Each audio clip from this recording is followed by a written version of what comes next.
Brewster. You see, living next to the church all our lives, we've seen so many ministers come and go, and the spirit of what we always say is friendliness. And your sermons are not so much sermons as they are friendly talks.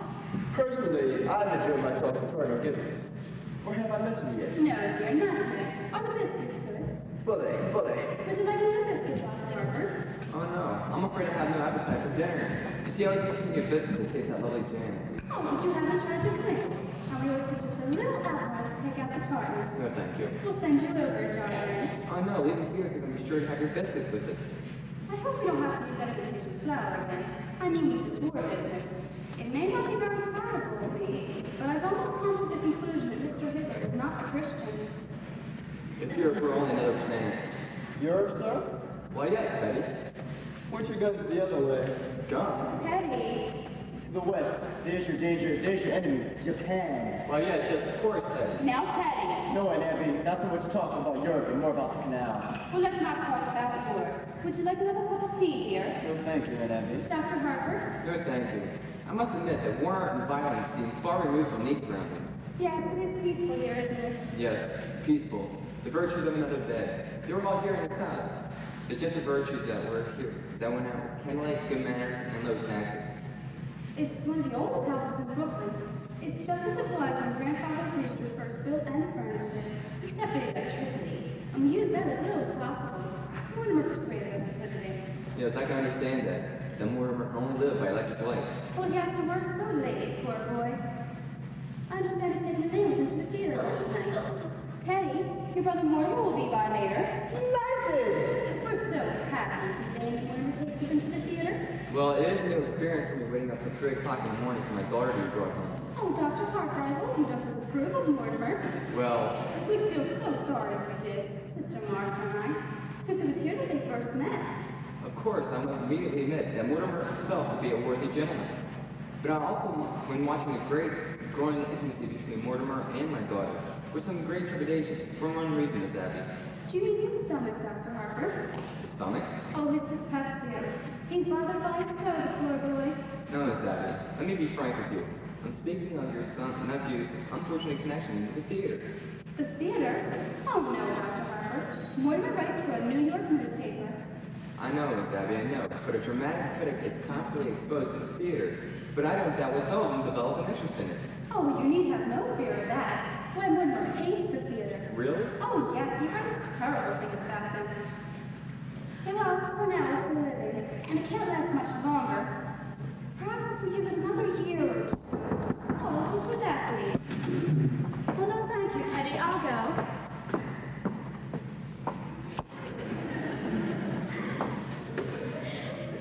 Oh, hello, Officer Griffey. Hello, Miss Abby. How are you, Officer Klein? Very well, Miss Brewster. What have you officers to report? Colonel, we have an interview. Splendid. That is. You know Dr. Harper? Oh, hello, Dr. Harper. We came for the toys for the Christmas party. Oh, yes. That's splendid work you officers do, fixing up discarded toys for poor children to have a happier Christmas. Well, it gives us something to do when we're just sitting around the station. You get tired of playing cards, then you start pulling your gun, and the next thing you just shot yourself in the foot. Teddy, go upstairs to Aunt Martha's room and get that big box. How is Mr. Brookie? Mr. Brookie has been quite ill, Dr. Harper. Pneumonia. I'm so sorry to hear that. I'll get you some beef broth. Take two I here. don't bother you. Don't get much of them already. Oh, it's no trouble. Sister Martha and I made some this morning. She's overtaking some to Mr. Beninsky right now. Well, I'll just be a minute. Make yourself comfortable. She shouldn't have to get her all that trouble. Listen, try to stop her or her sister for doing something nice, and for nothing. They don't even care how you vote. When I received my call here to Brooklyn and moved next door, well, my wife wasn't well, and when she died a month before, well, if I know her pure kindness and absolute generosity are, it's because I know the Brewster sisters. Colonel, you promised to stop doing that. Can I get the release of any supplies without consulting my cabinet? He used to do that in the middle of the night. The neighbors of Cerise came with us. They're a little afraid of him anyway. Oh, he's quite harmless. Suppose he does think he's Teddy Roosevelt. There's a lot worse people he could think he was. Well, it's a damn shame a nice family like this had to accuse him. Well, his father, the old girl's brother, was some sort of genius, wasn't he? And their father, Teddy's grandfather, it seems to me, I've heard he was a little crazy too. Yeah, he was crazy like a fox. He made $1 million. Really? Here in Brooklyn? Yeah, patent medicine. He was a quack of some sort. Old Sergeant Adams remembers him. He used to tap at some sort of a clinic to try him out on people. Yeah, I hear he used to make mistakes occasionally too. The department never bothered him much though because he was helpful in autopsies, especially poison cases. Well, whatever he did, he left his daughters fixed for life, thank God for that. Not that they spent any of it on themselves. Well, Mo crazy with their charges. You don't know the tenth of it. When I used to be with the Missing Persons Bureau, there was an old man who never did sign. Do you know renting agency has this house down for furnished rooms? They don't rent rooms, but I can bet you anybody who comes here looking goes home with a couple of dollars in their ticket and a good meal. It's just their way of digging up people to do some good, too.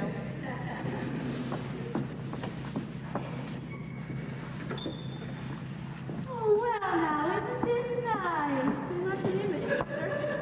How do you do, Officer Brophy, Dr. Harper, Officer Klein? Hello, Miss Brewster. We just stopped by to pick up the Christmas toys. Oh, yes, Teddy's Army and Navy. They were out, you know. They're all packed. Oh, the Colonel's upstairs after them. It seems the cabinet has to okay it. Oh, yes, of course. I do hope Mr. Brophy's better. Yes, your sister's getting some soup for me to take to him. We made it this morning. I just took some to a poor man who broke ever so many bones. Oh, Martha, you're back. How is Mr. Vinitsky? Well, dear, it's pretty serious, I'm afraid. The doctor was there. He's going to amputate in the morning. Oh, could we be present? No, I'm afraid not. I asked the doctor, but he says it's against the rules of the hospital. Oh, you must be in the service. You must spare yourself something. Oh, Officer Brophy, here's the broth. Be sure it's good and hot. Yes, miss. This is fine. It'll make a lot of kids happy. Down Mally boys nuts about soldiers. That's General Miles. I'm retired here. What's this? The Oregon? Teddy, dear, put it back. But the Oregon goes to Australia. Now, Teddy. But I've given my word to fighting Bob Evans. But, Teddy. What's the difference of white and pieces? Move on along now, ma'am. Thank you very much. Oh, it's no trouble.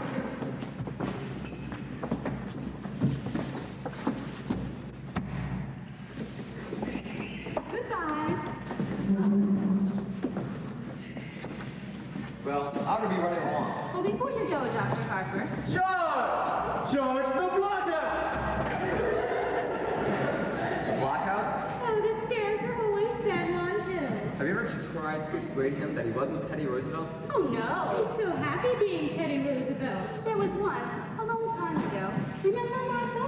We thought it might be a change for him to use George Washington for a while. But he hid under his bed for days and just wouldn't be anybody. And we'd much rather be Mr. Roosevelt than no one at all. Well, if he's happy, much more important that you're happy. Would you make sure he signs these? Oh, what are they? Well, Dr. Harper has arranged for Teddy to get a Happy Dow sanitarium after we pass on. But why should Teddy sign any of these papers now? It's better to have it all settled. The Lord should take you to a way someday. Perhaps we can have Teddy committed. And that means unpleasant legal procedures. Mr. Witherspoon knows what to be filed away until the time comes to use them. See, Mr. Witherspoon's the superintendent of Happy Dow. And Dr. Harper has arranged for him to stop by tomorrow or the next day to meet Teddy. Well, I ought to be running along before Elaine comes over looking for me. Oh, give our love to Elaine. And Dr. Harper, please don't think harshly of Mona for being a dramatic critic. Someone has to do those things. Did you just have tea? Isn't it rather late? Oh, yes, and dinner's going to be late, too. So, why? Teddy, good news for you. You're going to Panama to dig another lock for the canal. Delighted! That's bully, just bully. I shall prepare for the journey at once. George! Abby, while I was out? Oh, yes, I just couldn't wait for you, and Dr. Harper was coming. But all by yourself? Oh, I got along fine. Well, I'll just run right downstairs and see. Oh, no, Martha, there wasn't time, and I was all alone. Well, just look in the window seat, Martha. Happy.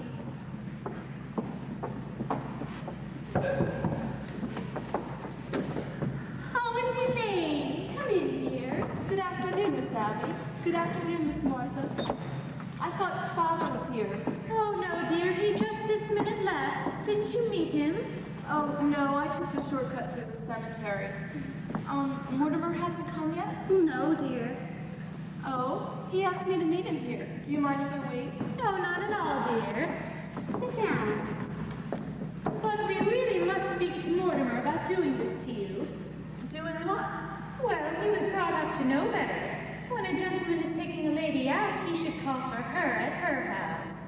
Oh, there's something about calling for a girl at a parsonage that discourages any man who doesn't embroider. Well, he's done this too often. We're going to speak to him. Oh, please don't. After a young man whose idea of nightlife was to take me to a prayer meeting, it's wonderful to go to the theater almost every night of my life. Well, it's comforting for us too, dear. Because if Mortimer has to see some of those plays he has to see, at least he's sitting next to a minister's daughter. Oh, my name, what you must think of us not having tea cleared away by this time. Now, don't bother with anything in the kitchen, dear, until Mortimer comes home, and then I'll help you. Mortimer should be here any minute now. Oh, yeah. The father must have been surprised not to find me at home. I'd better run over and say goodnight to him. It's a shame you missed him, dear. Well, if Mortimer comes, you tell him I'll be right back, okay? Oh, hello, Hello, Elaine. Hello, Aunt Martha. Abby, Mortimer's here. You weren't going somewhere, were you? Oh, I was just going over to tell Father not to wait up for me. I didn't know that was still being done, even in Brooklyn. Oh, Mortimer, you're back. How are you, dear? All right. And you look well. You haven't changed much since yesterday. Oh, it was yesterday, wasn't it? Myra's seen a great deal of you lately. Well, come, sit down, sit down. Abby, haven't we something to do in the kitchen? You know, the tea things. Oh, the tea things, that's right. Well, you two just make yourselves at home. Just make yourselves at home.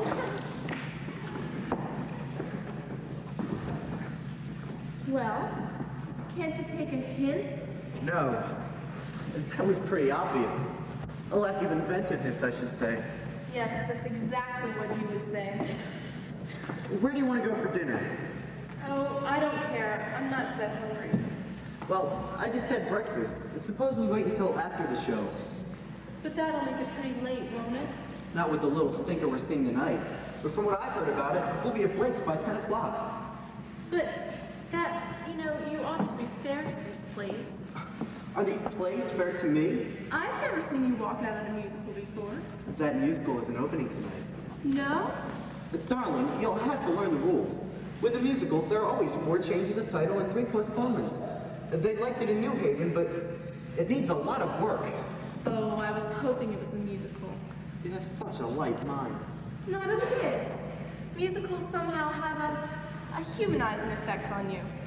After a serious play, we join the proletariat in the subway, and I listen to a lecture on the drama.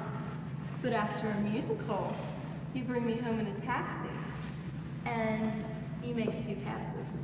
Now, wait a minute, darling. That's a very inaccurate piece of reporting. Oh, I will admit that after the Berman play, you told me I had authentic beauty, and that's a hell of a thing to say to a girl. It wasn't until after our first musical you told me I had nice legs. And I have, too.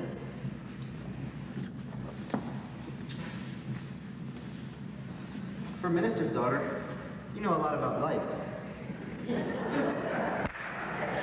Where'd you learn it? In the choir loft. I'll explain that to you sometime, darling. The close connection between eroticism and religion. Religion never gets as high as the choir loft. Oh, which reminds me, I'd better tell Father please not to wait up for me tonight.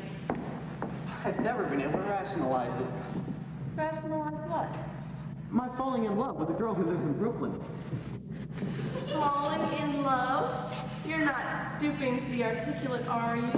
The only way I can regain my self-respect is to keep you in New York. Did you say keep No, I've come to the conclusion that you're just holding out for the legalities. I can afford to be a girl for quite a few years yet. And I can't wait that long. Where could we be married? Right away. Say, tonight. I'm afraid Father will insist on officiating. Oh, God. I'll bet your father can make even the marriage service sound pedestrian. Well, are you by any chance writing a review of it? Forgive me, darling. It's an occupational disease.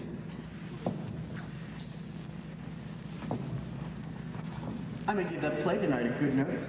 Now, don't pretend you love me that much. I'll telephone Winchell and tell him to publish the band. Nevertheless, All right, everything formal and legal, but not later than next month. darling, I will talk it over with Father and set the date right away, I promise. No, we'll have to see what's in rehearsal. There will be a lot of other first nights in October. Hello, Mortimer. How are you, Mr. President? Bully, thank you. What news have you brought me? Just this, Mr. President. The country is squarely behind you. Yes, I know. Isn't it wonderful? Well, I must be going. Goodbye. Where are you off to, Teddy? Panama! Panama's a cellar. He digs locks for the canals down there. You know, you are so sweet with him, and he's very fond of you. Well, Teddy always was my favorite brother.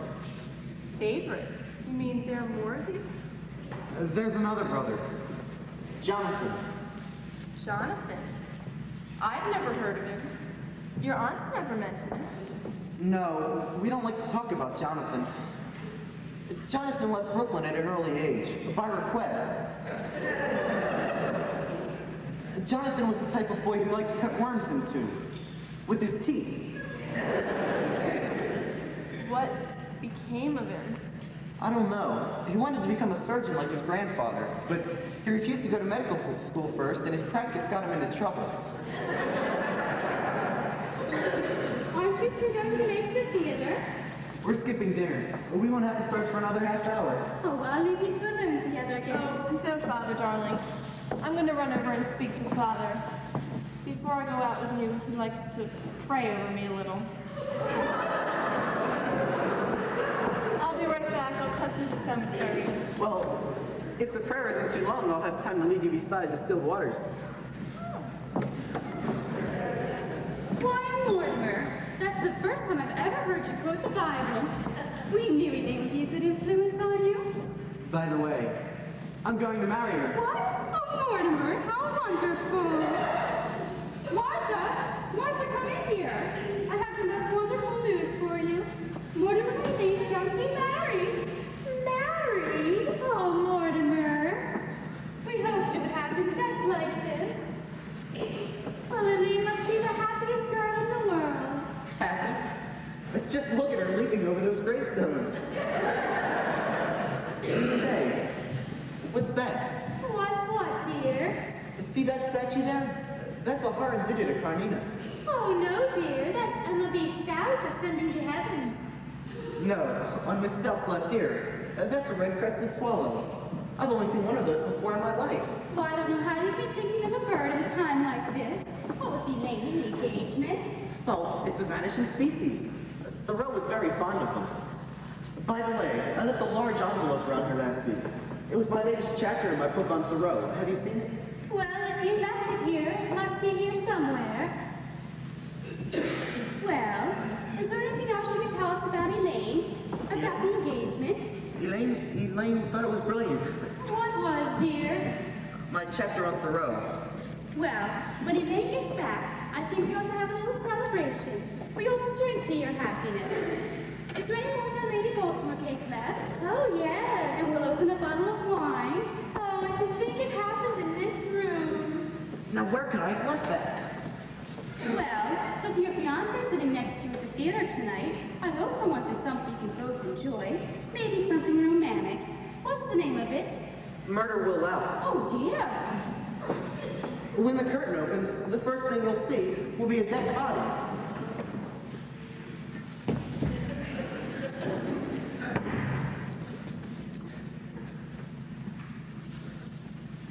And Abby,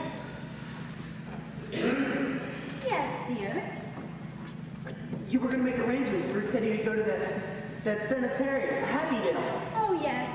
Dr. Harper was by today with the papers. It's all arranged. Here they are. He's got to sign them right away. Well, that's what Dr. Harper thinks. That way there'll be no legal difficulties after we pass on.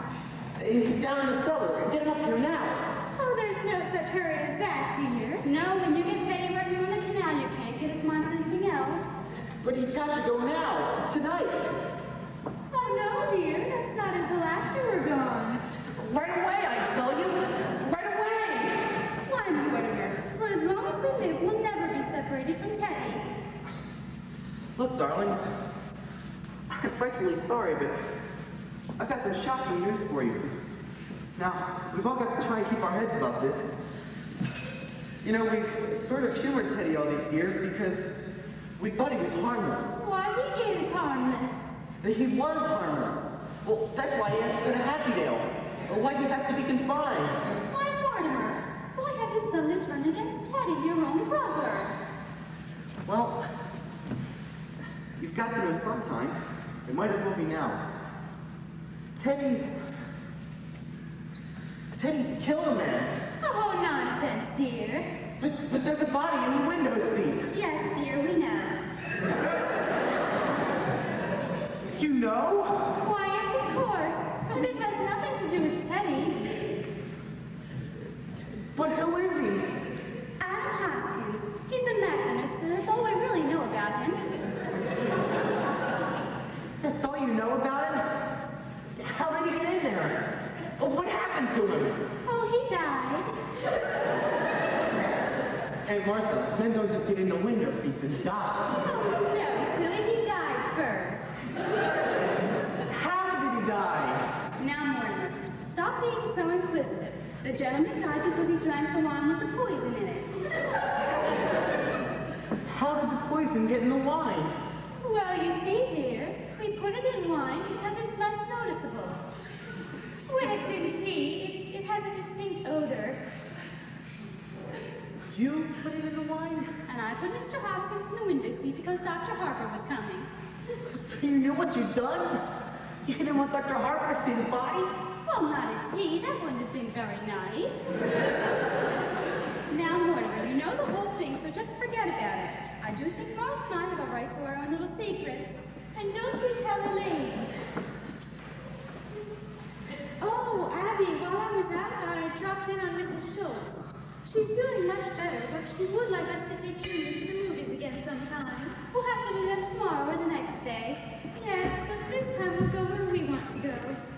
Junior's not going to drag me into another one of those scary pictures. City desk? Hello, Al? Do you know who this is? That's right. Say, Al, when I left this afternoon, I told you I was going, right? Right. It will take me about a half an hour to get there. What time have you got? That's right, I must be here.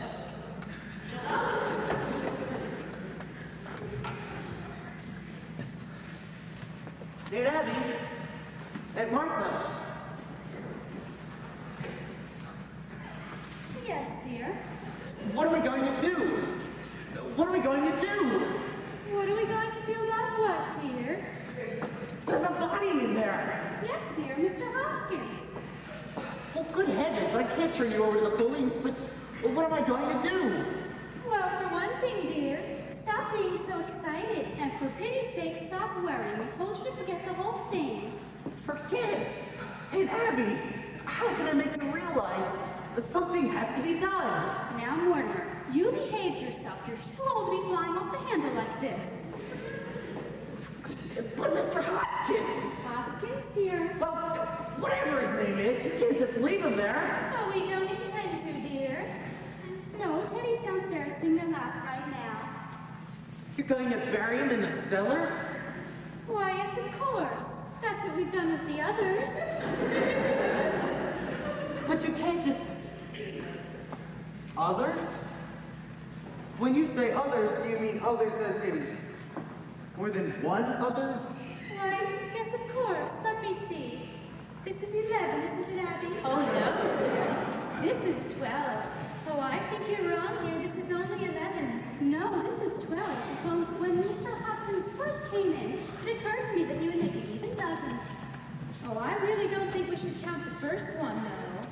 I was counting the first one, so that makes it 12.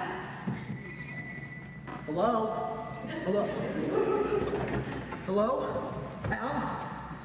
My, it's good to hear your voice. Well, anyway, they're all down in the cellar. Look, Al, I'm glad you called. I just wanted to talk to you because I was feeling a little Pirandello. You wouldn't know, Al.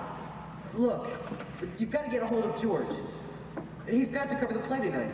I can't, that's all there is to it. No, Al, you're wrong. Look, this is my department and I'm running it. Now you get a hold of George. Now let's see. Where were we? 12? Yes, dear. Abby thinks we should count the first one, and that makes 12. All right. Now, I want you to tell me, who was the first one? Mr. Midgley. He was a Baptist. Of course, I still think we can't claim full credit for him because he just died. Martha means without any help from us. You see, he came here one day looking for a room. It was right after you moved to New York. And we had that lovely room upstairs, and we just couldn't let it go to waste, so... He was such a lonely old man. All his kith and kin were dead and gone, and left him so lonely and so forlorn. We felt so sorry for him. And then when his heart attack came, he just sat dead right in that chair. He looked so peaceful, remember, Martha? We thought right then and there, if we could help other lonely old gentlemen to that same peace, we would. He died right in that chair? How awful for you. Oh, no, dear. Why, it was rather like old times. Grandfather always had a cadaver or two around the house. And you see, dear, Teddy was digging in Panama, and he thought Mr. Midgley was a yellow fever victim. That meant he had to be buried immediately. So we all took him down to Panama and put him in the lock. Now you see, dear, that's why we told you not to worry, because we know exactly what's to be done. And that's how all this started. That man just walking in here and dropping dead? Well, we knew we couldn't count on that happening all the time, so... You remember all those jars of poison on the shelf of Grandfather's laboratory for all these years. And you know your Aunt Martha's knack for mixing things. You've tasted enough of her piccalilli. Well, you see, dear, for 1 gallon of elderberry wine, I take 1 teaspoonful of arsenic, and a half a teaspoonful of strychnine, and then just a pinch of cyanide. She had quite a kick. Oh, yes. One of our gentlemen had time enough to say, how delicious. Well, now I must see about things in the kitchen. It's really too bad you can't stay for dinner, Mortimer. I'm trying out a new recipe. I couldn't eat a thing. I'll be right in to help you, Martha. Well, I feel so much better now. Oh, how happy you must be. You have to wait for Elaine, don't you? Well, I'll leave you alone with your thoughts.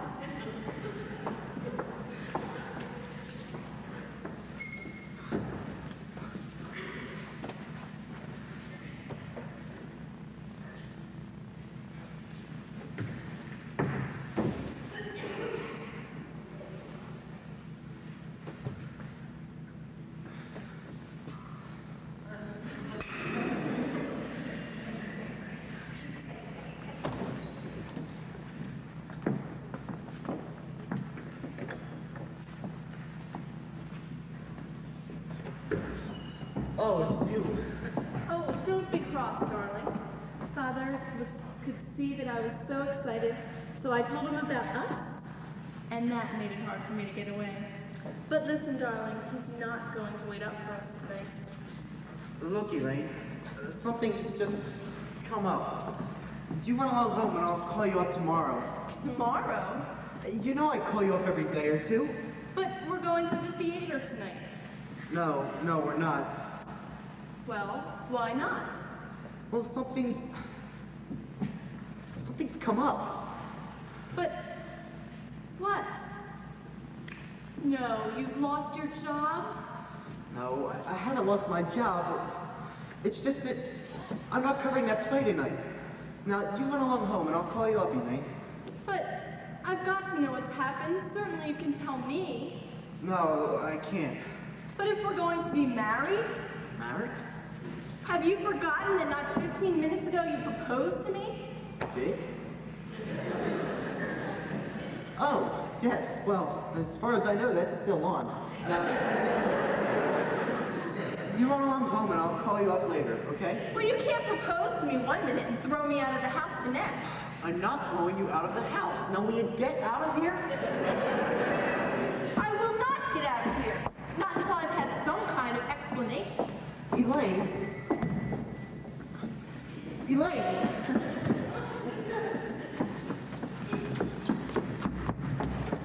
Hello? Al. All right, it's important, but it can wait a minute, can it? All right, hold on. Look, Elaine, you're a sweet girl, and I love you very much, but you run along home. I've got a lot of business to attend to. Don't try to be masterful. When we're married and I have problems, I hope you won't be so tedious and uninspired. And when we're married, if we're married, I hope I find you adequate. Elaine! Elaine!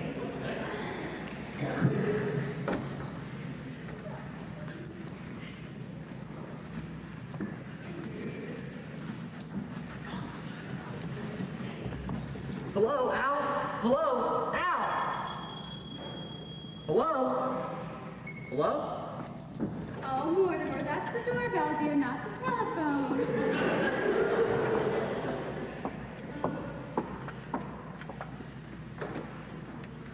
Oh, hello. I understand you have a room for it. Oh, yes, we do. Won't you come in? Are you the lady of the house? I'm Miss Brewster, and this is my sister, another Miss Brewster. My name is Liz. Won't you come sit down? I'm sorry, we were just setting the table for dinner. Hello? Al? A city desk. Al! A city desk! What? I'm sorry, wrong number. Yeah, I see the room. Oh, why don't you just sit down a minute and let's get acquainted? Won't do much good if I'm out the room. Is Brooklyn your home? Hadn't got home. Live in a hotel and don't want it. Hello? City desk? Are your family Brooklyn people? Hadn't gotten any family. Oh? Well, you've come to just the right house. Do sit down. Hello, Al? Mort, we got cut off. Look, Al, I can't cover that play tonight. That's all there is to it. I can't. What church do you go to? Why, there's an Episcopal church practically right next door. Well, I'm Presbyterian. Used to be. What's George doing in Bermuda? Why, certainly you told him he could go to Bermuda. It's my department, isn't it?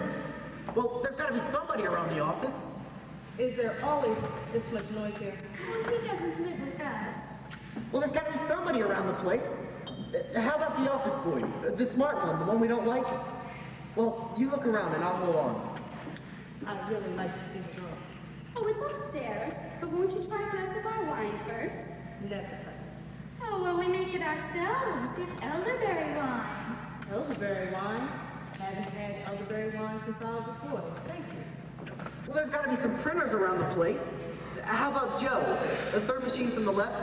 He's the fellow who sets my copy. He should know what I write. But Al, what if he turns out to be another Burns Mantle? You have your own elderberry bushes? Oh, well, no, but the cemetery is just full of them. No, I'm not drinking, but I'm going to start now. Do you serve meals? Oh, we might. But first, see if you like our wine. Mortimer!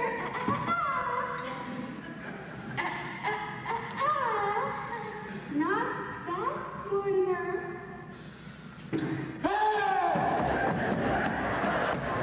Get out of here!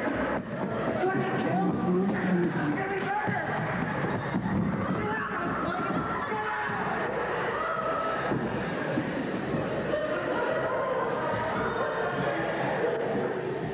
Now you spoil everything. Look, dears, I don't know how to explain this to you, but you can't do things like that. It's not only against the law, it's wrong. It's not a nice thing to do. People wouldn't understand. He wouldn't understand. Abby, we shouldn't have told Mortimer. What I mean is, well, this is developing into a very bad habit. Now, Mortimer, we don't interfere with your business, so I don't think you should interfere with ours. Hello? Al? All right, look, I'll see the first act and I'll pan the hell out of it. But look, Al, you've got to do me a favor. Get a hold of O'Brien, the head of our legal department. Have him meet me at the theater in a few minutes. Okay, now look, Al, I'm depending on you. Don't let me down. I've got to go to the theater. I can't get out of it. But before I go, will you promise me something? Well, we would have to know what it was first.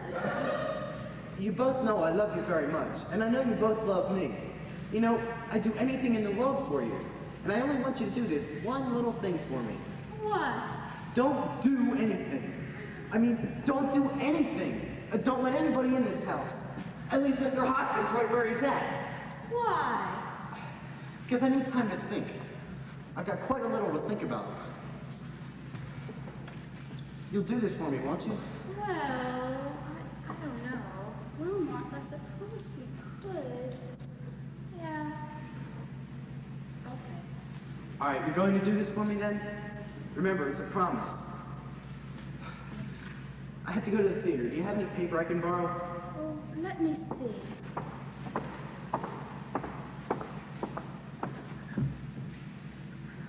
Will this do? That's fine. Look, I can save time if I write my review on the way to the theater.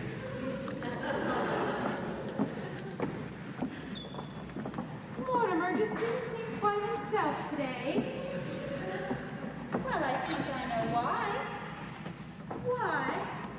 Well, he's just become engaged to be married. I think that would make any man nervous.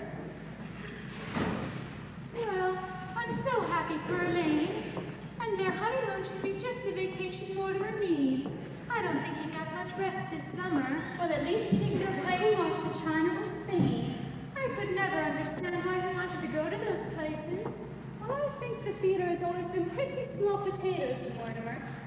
He needs something bigger to criticize, like the human race. Oh, Abby, if Mortimer's coming back for the services, we'll need another hymnal. There's one in my room. You know, Martha, it really is my turn to read the services. But since you weren't here and Mr. Haskins came in, I think you ought to do it. Oh, that's very nice of you, dear, but are you sure you want me to? Well, it's only fair. Well, I think I'll wear my black bombazine and Mother's old brooch. Oh, I'll get it. Abby, we promised Mortimer we wouldn't let anyone in. Oh, that's right.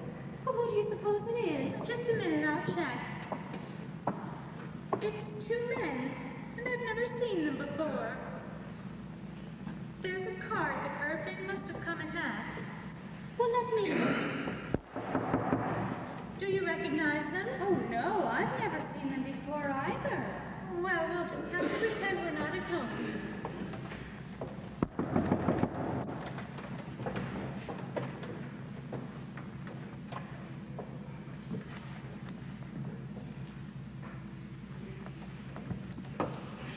Come in, Doctor.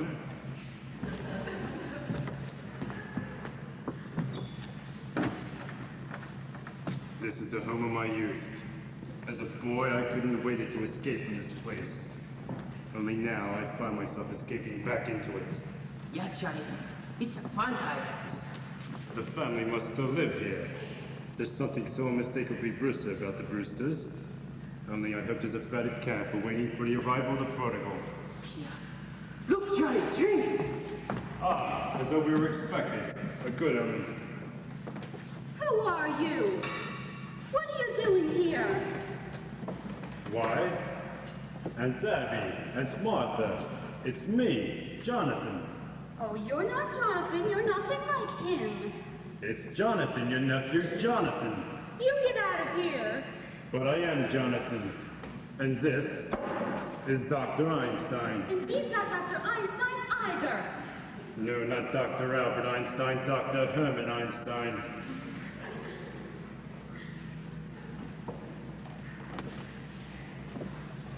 His voice is like Jonathan's. I still see you wearing the garnet ring that Grandma Brewster bought in London. And you, Aunt Martha, still the high collar to hide the scars your grandfather's acid burned you. Have you been in an accident? No, my face. Dr. Einstein's responsible for that. He's a plastic surgeon. He changes people's faces. But I've seen that face before. Abby, remember when we took the little Schultz boy to the movies and I was so frightened? It was that face. Easy, Johnny, easy. Don't worry, Alice. In the last 5 years, I gave Johnny 3 new faces. I'll give him another one right away. This last face, well, I saw the picture too, just before I operated him. I was intoxicated.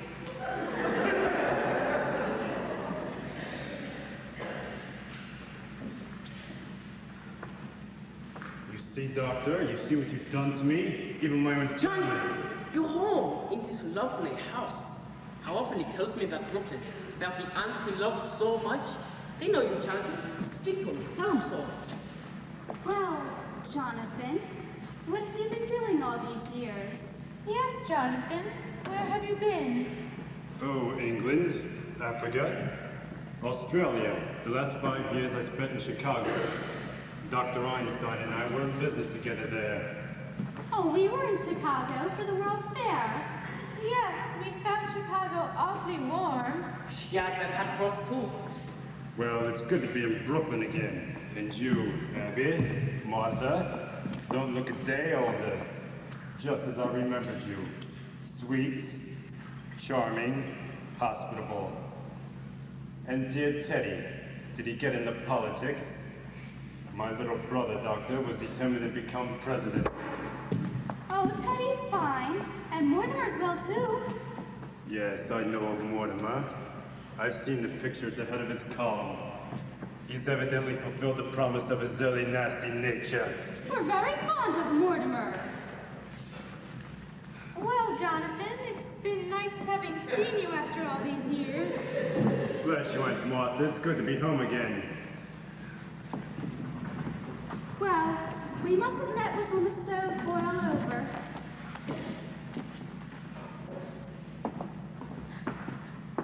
Yes, Jonathan. If you'll excuse us for a moment, unless you're in a hurry to go somewhere.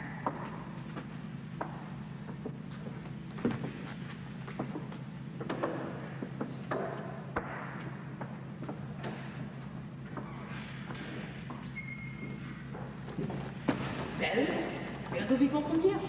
We got to think fast. The police have got pictures of that face. I got to operate on you right away. We got to find a place for Mr. Spinozzo, too. Waste no worry on that rat. But, Johnny, we got a hot stiff on our hands. Forget Mrs. Spinazzo. You can't leave a dead body in the rubble seat. You should have killed him, Johnny. He's a nice fellow. Gives us a lift. And what happens? He said I look like Boris Karloff. That's your work, Doctor. You did that to me. Now, Johnny, I'll find a place and operate to fix you up quick. Tonight. But, Johnny, I'm tired and hungry.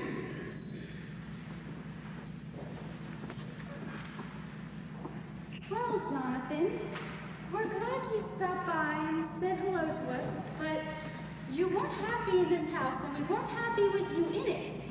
So, Aunt Abby, I can't say that your feelings towards me comes as a surprise. I spent a great many hours regretting the many heartaches I must have given you as a boy. you were quite a trial to us, Jonathan. But my greatest disappointment is for Dr. Einstein here. I promised him that no matter how rough we were in passing through Brooklyn, that I'd take the time to bring him here for one of Aunt Martha's home-cooked dinners. Oh, I'm afraid there won't be enough. Well, Abby, it's a pretty good-sized pot roast. Pot roast? I think the least we can do is to invite them to the... Thank you, Aunt Martha. We'll stay to dinner. Well, we'll hurry things along in the kitchen since we all have somewhere to go. Yes. If you want to freshen up, you can use Grandfather's old laboratory. Is that still there? Oh, yes, it's just as he left it. Well, I'll help Martha in the kitchen. Well, we get a meal anyway. Grandfather's laboratory.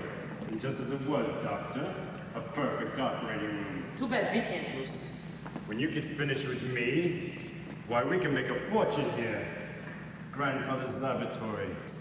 That large ward in the attic. 10 beds, Doctor. And Brooklyn is crying for your talents. Why work yourself up, Johnny? Anyway, for Brooklyn, I think they're a year too late. You don't know this town very well, Doctor. Practically everybody in Brooklyn needs a new face. But so many of the old faces are still locked up. A small percentage. And the boys of Brooklyn are famous for paying generously to stay out of jail. Take it easy, Johnny. You're honest. They don't want us here. We're here for dinner, aren't we? Yeah, but after dinner? Leave it to me, Doctor. I'll take care of that. Why, this house will be our headquarters for years. Oh, that would be beautiful. This nice, quiet house. Those lovely aunts of yours. I love them already. I get the bags, yeah? Doctor, we must wait till we're invited. But you just said that. Doctor won't be invited. And if they say no? Two helpless old women. Oh, it's like comes true, a beautiful dream. Only I hope you're not dreaming. So peaceful here. Yes, Doctor. That's what's so perfect about this house. It's so peaceful.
Yes, Aunties.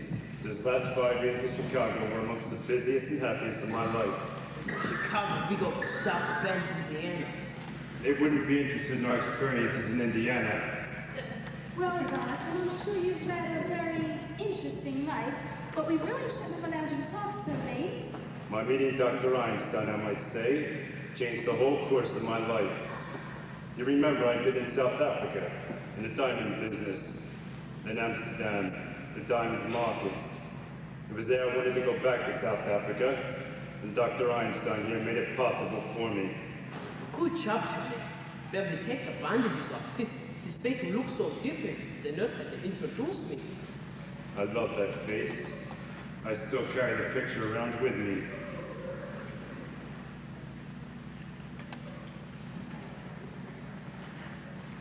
Well, this looks more like the way you used to look. I think we'll go back to that face, Doctor. Yeah, it's safe now. Well, I'm sure you both have to go back to your hotel, so... Aunt Abby, we're so full of that delicious dinner that we're unable to move a muscle. Yeah, it's nice here. After all, it's very late, and... I found it! I found it! What did you find, Teddy? Story of my life. My biography. This is the picture I was telling you about, General. Here's where we are on the boat with the Cobra Cuts. President Roosevelt and General Gotham. That's me and that's you. My, how I've changed. Well, actually, this picture hasn't been taken yet. We haven't even started work with Cobra Cut. We're still digging locks, and now you will come with me to Panama to inspect the new one. We go some other time. Panama's a long way off. Nonsense. Jump down the cellar. The cellar?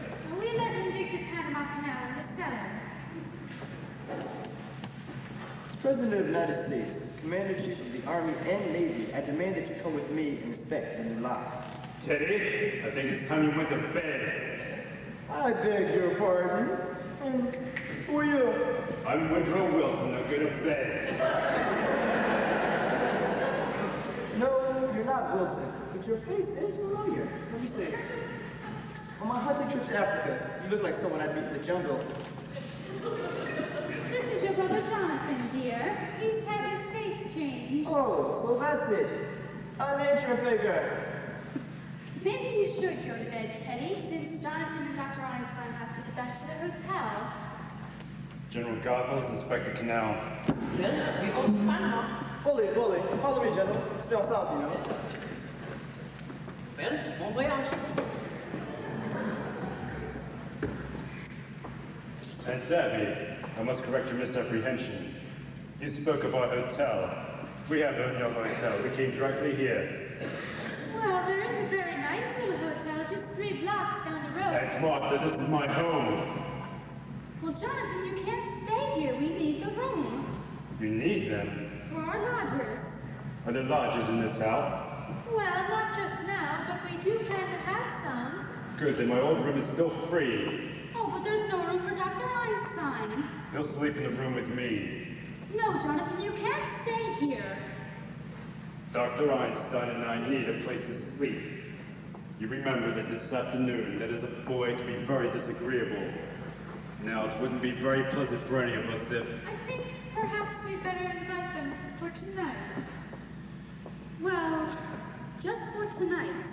Good, since that's settled. If you'll get our rooms ready. They only need airing out. We keep them ready for our lodgers. You should find it comfortable.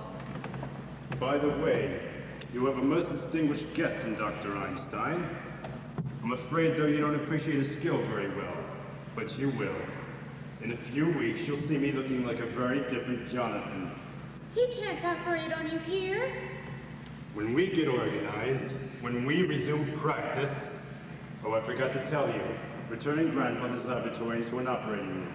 We expect to be quite busy. You can't turn this house into a hospital. A hospital? Heavens no! It's going to be a beauty parlor. Hey, Johnny, come quick. Doctor, our aunts have invited us to live with them.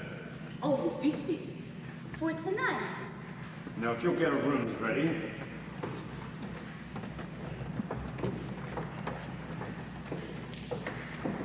Hey, Johnny, when I go in the cellar, what do you think I find?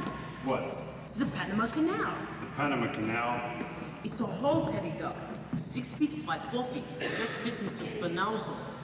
Down there? You'd think they knew we were bringing him along. That's hospitality.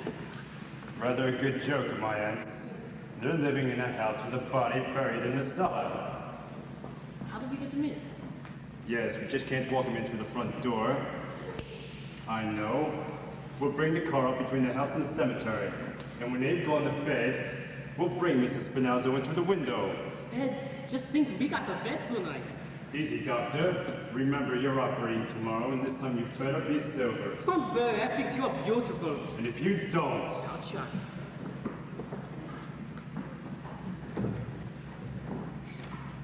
Jonathan, your room is ready.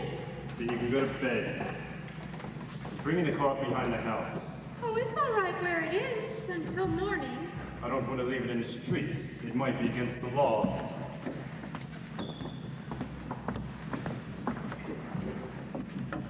Abby, what are we going to do? Well, for one thing, we're not going to let them stay in this house more than one night. What would the neighbors think? People coming in here with one face and leaving with another. But what are we going to do about Mr. Hoskins? Oh, that's right, Mr. Hoskins. He's been so patient, the poor George. And it can't be very comfortable for him in there.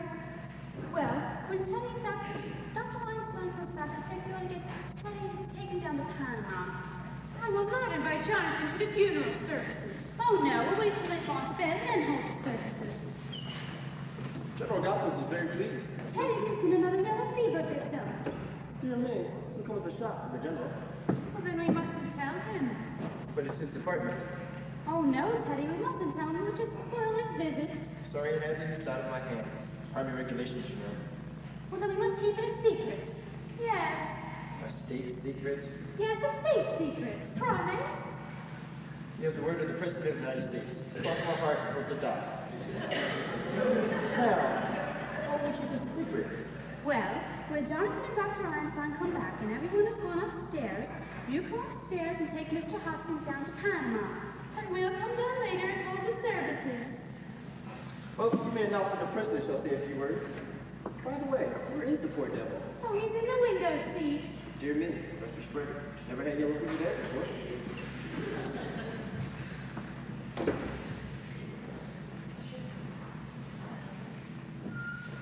That's all settled. I feel much better now. Abby, I've never even seen Mr. Hoskins. Oh, that's right. Well, you just come right over here and see him now. He's really very good looking, considering he's a Methodist.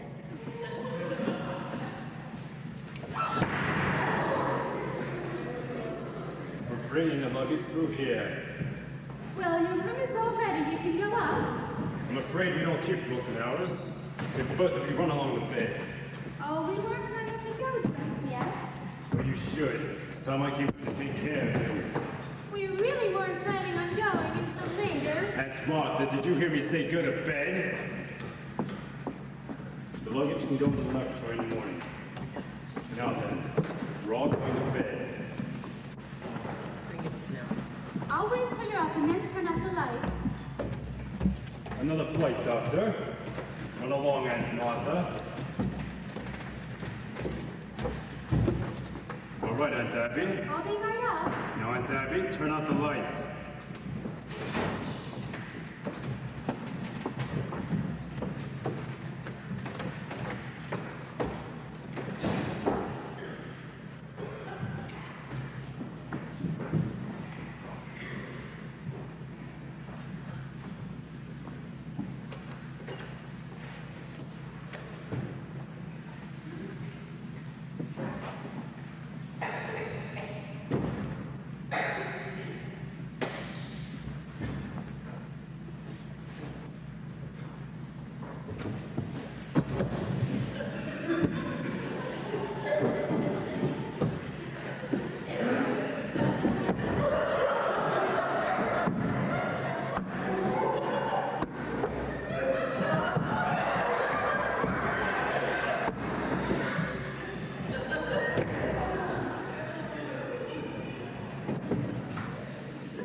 I'll open the window. You go around and hand it through. Oh, no, it's too heavy for me. You go outside and push. I'll stay here and pull, and together we get into Panama. All right. I'll go outside and take a look around. When I tap on the glass, you open the window. Okay, Johnny.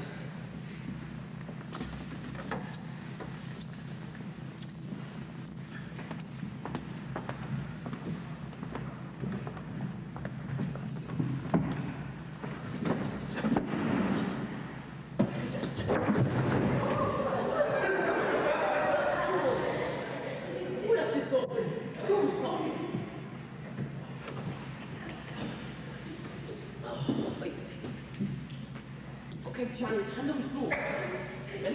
Aliu! Wait a minute, you lost the legs somewhere. Ah, now I got them. That was me, Charlie. I slipped. Be more careful. Well, it took him off. Johnny, somebody at the door. Go quick. My man, go quick.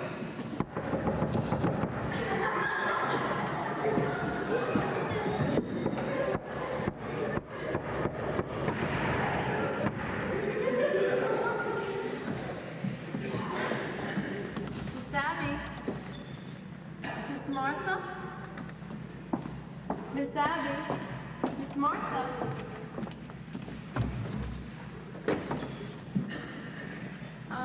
Who is it? Is that you, Teddy? Who are you? Who are you? I'm Elaine Harper. I live next door. Then what are you doing here? I came over to see Miss Abby and Miss Martha. Doctor, turn on the lights.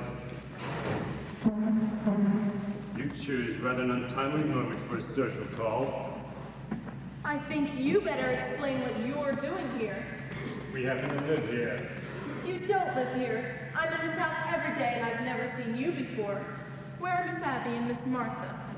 What have you done to them? Perhaps we better introduce ourselves. This is Dr. Einstein. Dr. Einstein? Einstein. a surgeon of great distinction, and something of a magician. And I suppose you are going to tell me your bars? I'm Jonathan Brewster. Oh, you're Jonathan. I see you've heard of me. Yes, just this afternoon, for the first time. And what did they say about me? Just that there was another brother named Jonathan. That's all that was said. Well, that explains everything. Now that I know who you are, I'll be running along home. If you'll kindly unlock the door.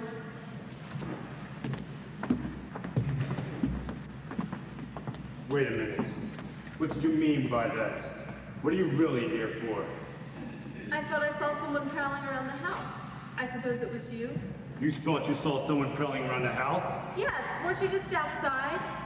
Isn't that your car? You saw someone at the car? Yes, What else did you see?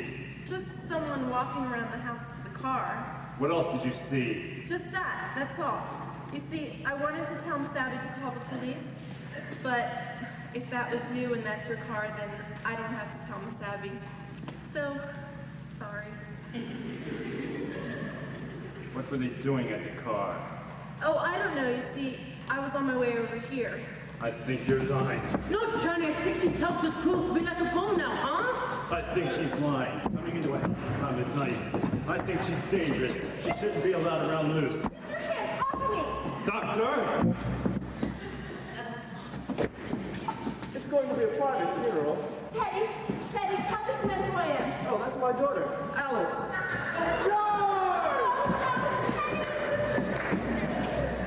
Doctor, your handkerchief. Stella.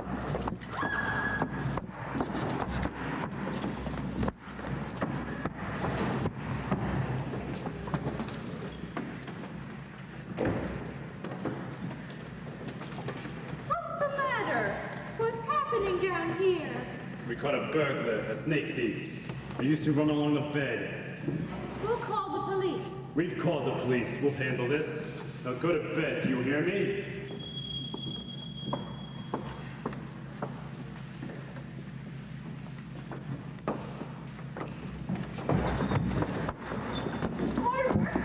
Where have you been? Chicken or base theater. And I should have known better. My God, I'm still there. So this is your brother Jonathan, dear. I know this isn't a nightmare, but what is it? Easy, Johnny. I've come back home, Mortimer. Who did you say this was? Your brother Jonathan, and that's Dr. Einstein. Jonathan? You always were a horror, but you have to look like one? Mortimer, are you forgetting the things I used to do to you when we were boys? Like the time you were tied to the bedpost? The needles under your fingernails? Jonathan? My God, it is you, Jonathan. I remember you. I remember you as the most detestable, vicious, venomous form of animal life I ever knew. Now, boys, don't start quarreling the minute you've seen each other. There's not going to be any fight. Jonathan, you're not wanted here. Get out. The doctor and I have been invited to stay. Not in this house. Well, we did invite them for tonight, and it wouldn't be very nice to go back on our word. I don't want him anywhere near me. Well, it's just for tonight. All right, tonight. But first thing in the morning, out. Where are they sleeping? In Jonathan's old room. That's my old room. I'm sleeping there. I'm here to stay. Oh, Mortimer, I'm so glad. Johnny, we sleep down here. You sleep on the sofa, and I will sleep on the window seat. The window seat. Oh, well, let's not argue about it. I can sleep on the window seat. The window seat's good enough for me for tonight. You know, Johnny, all of these arguments, it makes me think of Mr. Spinalzo. Spinalzo. Well now, Mortimer, it really isn't necessary to inconvenience you like this. We'll sleep down here. Jonathan, your sudden consideration for me is very unconvincing. Come on, Johnny, we go pack the bags, yeah? By the way, Doctor, I've completely lost track of Mrs. Spinalzo. Who is this Mr. Spinalzo? Just a friend of ours Johnny's been looking for. Well, don't bring anyone else in here. Don't worry. When we pack the bags, I'll tell you all about it. Well, Mortimer, You don't have to sleep down here. I can play with Martha and you can have my room. No trouble at all, Aunt Abby. We'll be back in a few minutes. Then you can have your room back. You're just wasting your time. I told you I'm sleeping down here. Mortimer, Oh, what's the matter with you, dear? I've almost been killed. You've almost been... Aunt Abby, Aunt Martha. No, nonsense. He just took her for a sneak peek. No, it was more than that. He's some kind of maniac. I'm afraid of him. Why, darling, you're trembling. Have you got any smelling salts? No, but do you think some hot tea or coffee? Coffee. And make some for me, too. And some sandwiches. I haven't had dinner. Well, we'll make something for both of you. Martha, we can leave our things down here now. You weren't going somewhere, were you? Do you know what time it is? It's after 12. 12! Look, Elaine, you've got to run along home, okay? What? You want us some sandwiches? It'll just take a minute.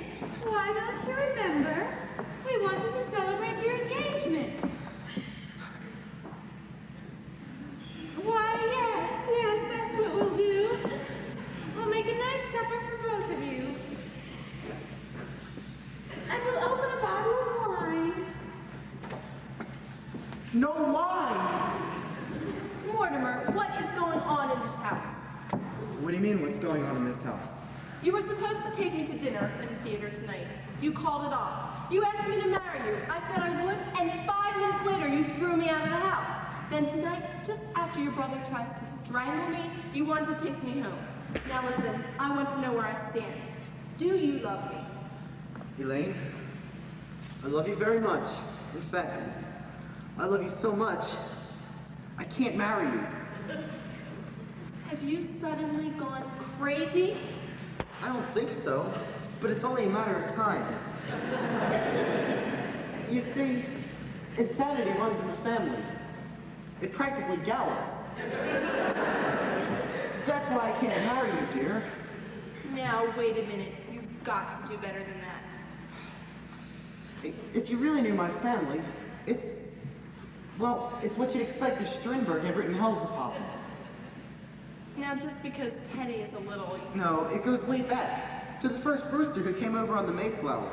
Do you remember how the Indians used to scalp the settlers? He used to scalp the Indians. But Mortimer, that is ancient history.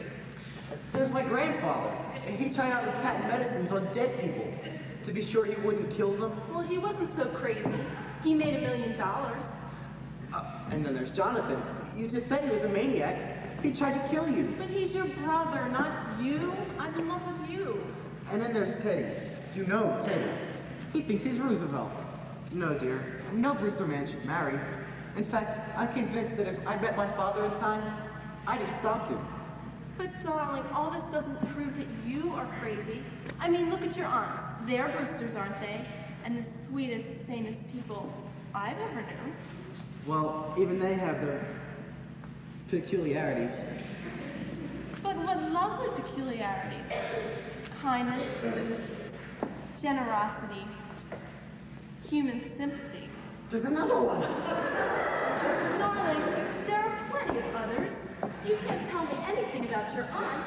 I'm not going to. Look, Elaine, you've got to run along home. Something's come up. Up from where? We're here alone together.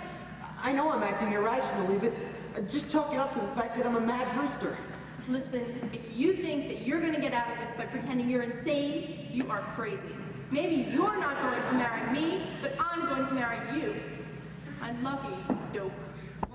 If you love me, will you get the hell out of here? Well, at least take me home. I mean, I don't want to walk through the cemetery alone. I'm afraid. Afraid? It's just a walk through a cemetery.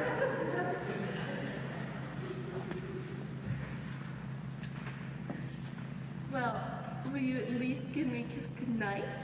Of course, dear.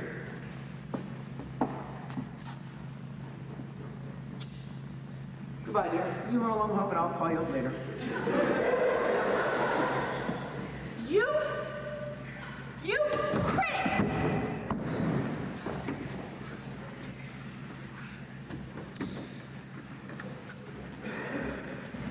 Aunt Abby, Aunt Martha, come in here. Come in here now.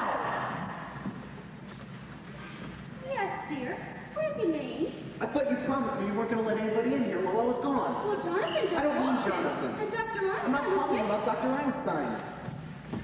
Who is that in the window seat? Well, who could that be? Are you trying to tell me you've never seen this man before? Never. Well, this is a fine how do you do. It's getting so anyone thinks they can walk into this house. Aunt Abby, don't try that. This is another one of your gentlemen. It certainly is not. He's an imposter. If he came here to guard our cellar, he's mistaken. Aunt Abby, you admitted to me that you put Mr. Hoskins in the window seat. Yes, I did. Well, this man couldn't have gotten the idea from Mr. Hoskins. By the way, where is Mr. Hoskins? Oh, he must have gone to Panama. Oh, you buried him. Oh, no, not yet. We haven't had time with Jonathan in the house. You know, we've always wanted to hold a double funeral, but I will not read services over a total stranger. A stranger? Aunt Abby, there are 12 gentlemen in the basement, and you admit to me that you poisoned them. Well, yes, I did. But Mortimer, I would not stoop to telling a fib. Martha!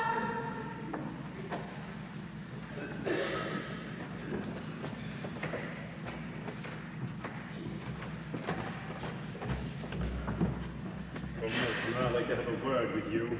Words about all you'll have time for, Jonathan, because I've decided that you and your doctor friend are leaving as soon as possible. I'm glad you recognize the fact that you and I can't live under the same roof. But you arrived at the wrong conclusion. Now take your bags and get out of here. Jonathan, you bore me. You've played your one-night stand in Brooklyn. Move on! Mortimer, just because you graduated from the back fence to the typewriter doesn't mean you've grown up. I'm staying and you're leaving, and I mean now. If you think I'm afraid of anything, if you think there's anything I fear, I lived a strange life, Mortimer, but it's taught me one thing: to be afraid of nothing. Martha, just look and see what's in that window seat. No, Aunt Abby!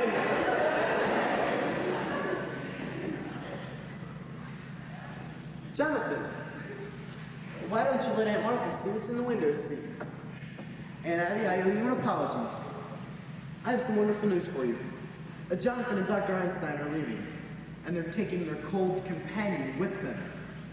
Jonathan, you're my brother. You're a Brewster. I'm giving you a chance to get away and take the evidence with you. That's all you can ask for. Very well then. I guess I'll just have to call the police. Don't reach for that telephone. Are you still giving me orders if you've seen what's happened to Mrs. Spinalzo? Spinalzo! I knew he was a foreigner. Remember, what happened to Mrs. Spinalzo can happen to you too.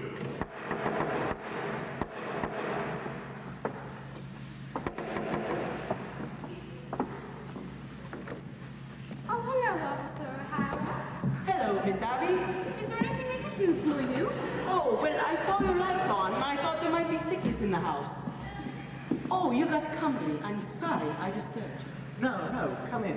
Yes, come in. Come right in, Officer O'Hara. This is our nephew, Mortimer. Pleased to meet you. And this is another nephew, Jonathan. Pleased to make your acquaintance. Well, it must be nice having your nephews visiting you. Are they going to be staying with you for a bit? I'm staying. My brother Jonathan was just leaving. I've met you here before, haven't I? Oh, no. Jonathan hasn't been home for years. Oh, well, your face looks familiar to me. Perhaps I've seen a picture of you around here someplace. I don't think so. Yes, Jonathan, I'd hurry if I were you. These things are all packed anyway, aren't they? Oh, well, you'll be wanting to say goodbye, so I'll be running along. What's the rush? I'd like to have you stick around until my brother goes. Oh, well, I just dropped in to make sure everything is all right. We're gonna have some coffee in a minute. Won't you join us? I forgot the coffee. And I should make some more sandwiches. I ought to know your appetite by this time, Officer O'Hara. Oh, gee, thanks, but don't bother. I'm due to ring in a few minutes.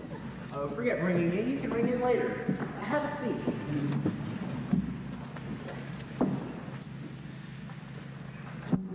Say, think I've seen a photograph of your brother around here someplace? I don't think so. He certainly reminds me of somebody. Perhaps he looks like someone you've seen in the movies. Oh, but I never go to the movies. I hate them. My mother says the movies is a bastard art. Yes, it's full of them. Your mother said that? Oh, yes, my mother was an actress. A stage actress. Perhaps you've heard of her. Beaches Atoll. Sounds like a name I've seen on a program somewhere. But what did she play in? Oh, well, her big hit was Mutton Jeff. She played it for 3 years. I was born on tour, the 3rd season. You were? Yeah, Sioux City, Iowa. I was born at the end of the 2nd act, and Mother made the finale. What a trooper. I'll bet there's a good story in your mother somewhere. You know, I read about the theater. You do?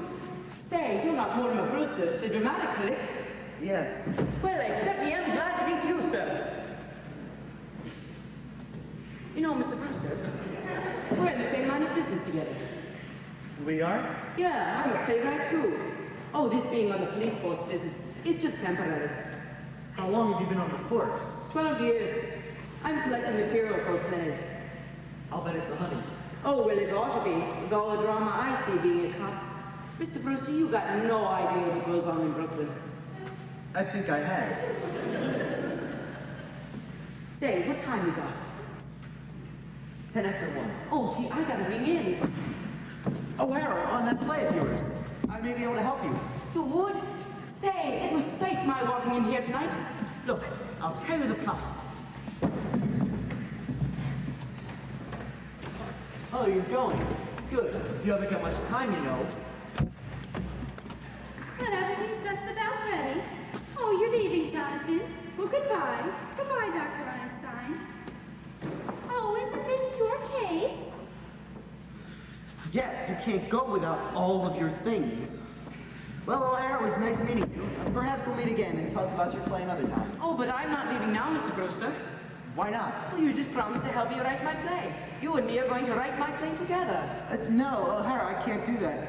I'm not a creative writer. Oh, but I'll do the creative part. You just put the words to it.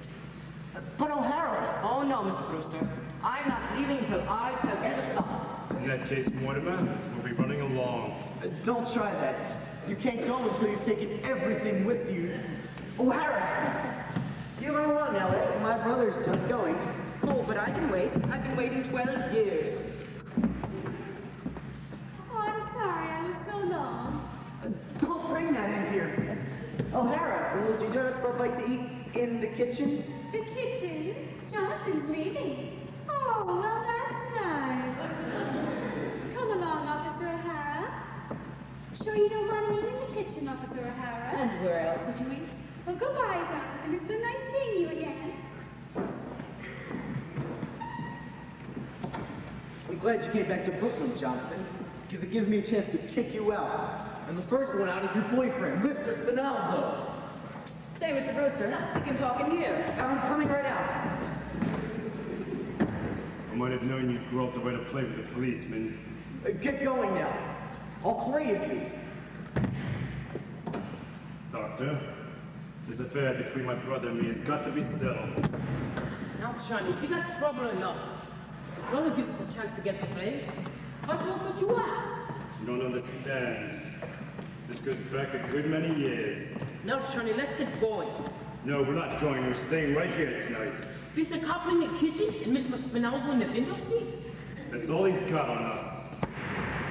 We'll take Mr. Spinalzo down and dump him in the bay and come right back here. And if he tries to interfere... Now, Johnny. Doctor, you know when I make up my mind... Stop. When you make up your mind, you'll lose your head. Brooklyn ain't a good place for you. Doctor? Okay, we do that. But if you're coming back here, we got to take these with us. No, leave them here. Take them down in the cellar. Move fast. Mr. Spinalzo will go out the same way he came in.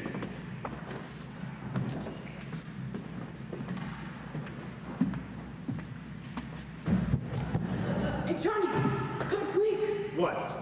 You know that hole in the cellar? Yes? We got an ace in the hole. Come on, let's show you. Jonathan? Jonathan? Jonathan! Yes, Mortimer? Where were you two? I thought I told you to get going. We're not going. Oh, you think I'm not serious about this? Do you want O'Hara to know what's in the window seat? We're staying right here. Good. This gets me rid of you and O'Hara at the same time. Officer O'Hara, come in You here. tell O'Hara what's in that window. See that fellow what's down in that cellar. The cellar? There's an elderly gentleman down there who seems to be very dead. What were you doing down in the cellar? Well, what's he doing in the cellar? Oh, thanks, Mom. They were fine. I've had plenty. Now what are you going to say to O'Hara? Say, Mr. Brewster. Your aunts want to hear the plot, too. Shall I get them in here? Not right now, O'Hara. You've got to ring in, remember? Oh, the hell with bringing in. I'll get your aunts in here and I'll tell you the plot. And not in front of all these people. How about we go alone someplace and we'll talk about it later? Well, how about the back room at Kelly's? Fine, I'll meet you there. Why don't you two go down in the cellar? Oh, that's all right with me. Is the cellar? O'Hara, remember, I'm going to meet you at Kelly's, okay? All right, that'll only take me a couple of minutes. I'll ditch this guy and be back in 5 minutes. I'll expect to find you gone. Wait for me. Yes, Doctor. We'll wait for him. I waited a good many years for a chance like this. We got him right where we want him. He looked guilty. Take the bags up to her room, Doctor. Well, haven't they gone? Oh, we thought we heard someone leave. Just one of them. We'll be back in a few minutes. Is there any food that's in the kitchen? I think Dr. Einstein and I will enjoy a bite to eat. Oh, no. He won't have time. If you're here when Mortimer gets back, he won't like it. Oh, he'll like it. He's gotta like it. Get something for us to eat while we bury Mrs. Spinazzo down in that cellar. Oh, no. You can't bury Mr. Spinazzo in the cellar. There's a friend of Mortimer's downstairs waiting for him. A friend of Mortimer's? He and Mrs. Spinazzo will get along fine together. They're both dead. Oh, he must be Mr. Hoskins. Mr. Hoskins. You know about what's downstairs. Oh, why, yes. And he's no friend of Mortimer's. Why, he's one of our gentlemen. Your gentleman? And we won't have any strangers buried in our cellar. But Mr. Hoskins... Mr. Hoskins isn't a stranger. So you'll have to take Mr. Spinazzo with you. Besides, the cell's crowded already. Crowded with what? There are 12 graves down there now. 12 graves? So you see, there's just no room for Mr. Spinazzo. You'll have to take him with you. You mean you and Aunt Martha have murdered? Murdered? Why, certainly not. What we do is a charity. Why, what we've been doing is a mercy. You've done that here, in this house, and you buried them down there? Hey, Johnny, we've been chased all over the veld, and they stay here in Brooklyn and do just as good as you do. What? Well, you got 12, and they've got 12. I've got 13. No, Johnny, 12. 13, count them. There's Mrs. Spinazzo, the first one in London, 2 in Johannesburg, 1 in Sydney, 1 in Melbourne, 2 in San Francisco, 1 in Phoenix, Arizona. Phoenix? The filling station. The 3 in Chicago and the 1 in South Bend. That makes 13. But you can't count the one in South Bend. He died of pneumonia. He wouldn't have died of pneumonia if I hadn't shot him. No, Johnny. He died of pneumonia. He don't count. Well, he counts with me. I say 13. No, Johnny. You got 12, and they've got 12. The old ladies are just as good as you are. Oh, are they? Well, that's easily taken care of. All I need is 1 more. That's all, just 1 more. Well, here I am.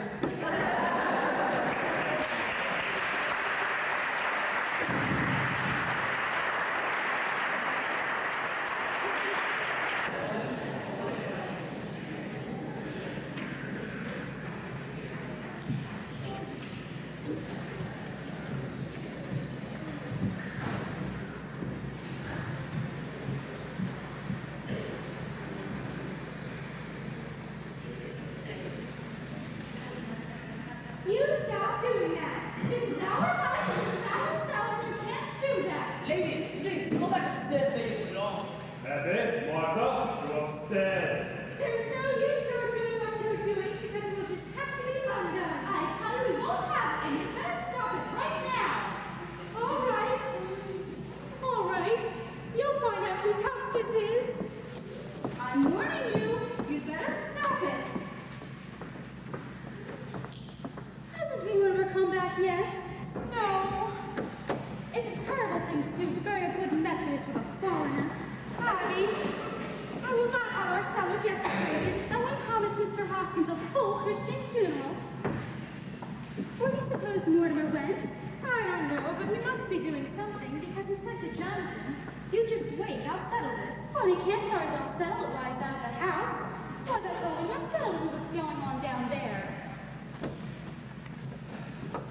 Now, where's Teddy?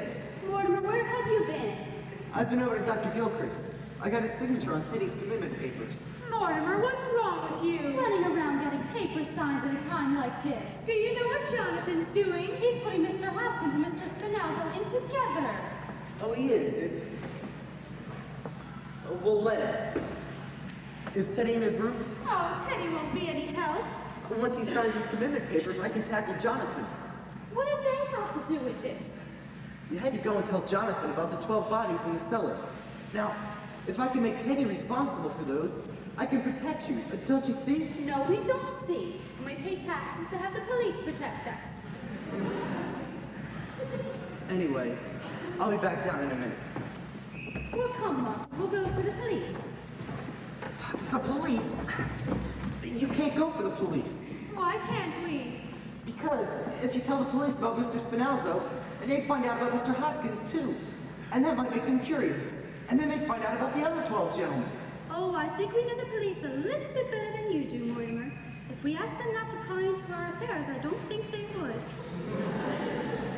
But if they found the bodies, they'd have to report to headquarters. Oh, Mortimer, I'm not so sure they'd bother. You see, they'd have to make out a very long report. And if it's one thing a policeman hates to do, it's to write. You can't depend on that. It might leak out. And you couldn't expect a judge and jury to understand. Oh, Judge Coleman would. Yes, we know him very well. He always comes to church to pray, just before election. And he's coming here to tea someday. He's promised. Oh, Abby, we must speak to him again about that. You see, Mortimer, his wife died a few years ago, and it's left him very lonely. Well, come along, Martha. No, you can't do this. I won't let you. Well, if you're not going to do something about Mr. Spinalzo, we are. I am. We may have to call the police in later, but when we do, I want to be ready for them.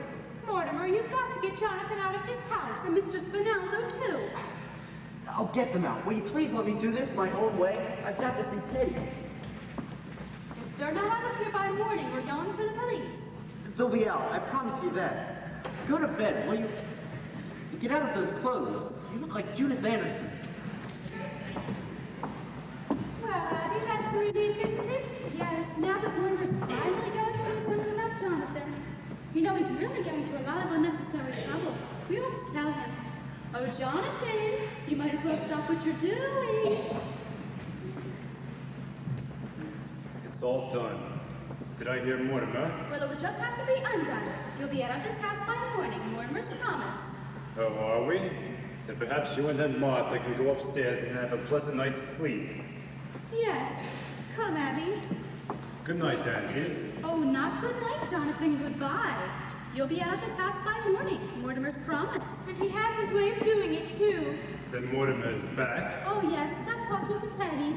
Then perhaps you'd better say goodbye to Mortimer. Oh, you'll see Mortimer. Yes, I'll see Mortimer. Ooh, that's our big stuff. Smooth like a lake. Nobody ever know they were down there. 48 hours we didn't sleep. That bed feels good already. We go to bed now, hey, Johnny? You're forgetting, Doctor. What? My brother Mortimer. Oh, Johnny, we do that tomorrow or the next day. No, tonight. Now. But Johnny, I'm tired, and tomorrow I got to operate. Yes, Doctor. Tomorrow you're operating, but tonight we take care of Mortimer. Oh, but Johnny, not tonight. We go to bed, huh? Now, Doctor, look at me. You can see it's going to be tonight, can't you? I can see, I know that look. It's a little too late to dissolve our partnership. Okay, we do it, but the quick way, like in London, with a quick twist. No, Doctor. I think this calls for something a little more special. I think perhaps the Melbourne method. No, Johnny, not that. 2 hours. And when it was all over, what? The fellow in London was just as dead as the fellow in Melbourne. We had to work fast in London. There was no aesthetic satisfaction in it. But Melbourne, yes. Now there, Doctor, was something to remember. Remember? I wish I did. No, Johnny, not to Melbourne, not to me. Doctor, where are your instruments? I won't do it, Johnny, I won't do it. I said get your instruments. No, Johnny. Where are they? Oh, yes, you hid them in the cellar. Where? I won't tell you. No bother, Doctor. I'll find them myself.